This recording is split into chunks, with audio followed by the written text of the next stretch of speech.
There was a couple who liked antiques and pottery. One day they saw a beautiful teacup in a shop. They asked the salesgirl, "May we see that beautiful cup?"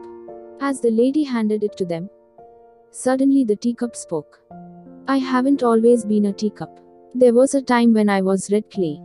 My master rolled me and patted me over and over. Even though I cried out, he only smiled and said, 'Not yet.'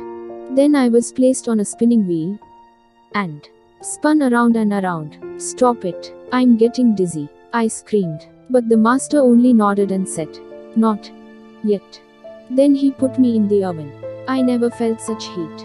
I cried and knocked at the oven door, through which I can saw my master shook his head. 'Not yet.' Finally the door opened. He put me on the shelf and began to cool. And he brushed and painted me all over. The fumes were horrible. Then suddenly he put me back into the oven. This was twice as hot. I begged. I pleaded. I screamed. I cried. All the time, I could see my master through the oven door, nodding his head saying, 'Not yet.'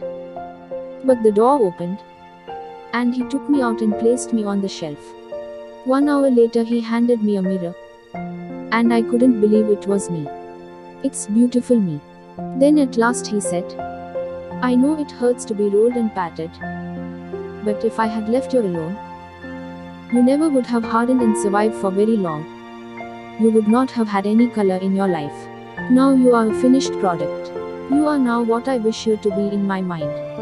When I first began with you, behold, like the clay in the potter's hand, so you in God's hand.